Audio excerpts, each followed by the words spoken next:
నమస్కారం. మీ విజయ్ కుమార్ గంట. దేశంలో ఎమర్జెన్సీని విధించే పరిస్థితులకి కారణాలు మనం అన్వేషించాల్సినటువంటి అవసరం స్పష్టంగా ఉంది.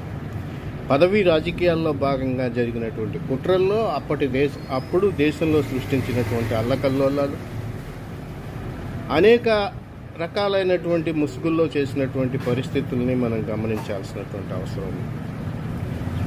అందుకే అప్పటి ప్రభుత్వానికి వ్యతిరేకంగా ప్రజలు తీర్పిచ్చినప్పటికీ 2 ఏళ్లలోనే మళ్ళా ఆ శక్తుల్ని కూలదోశారు.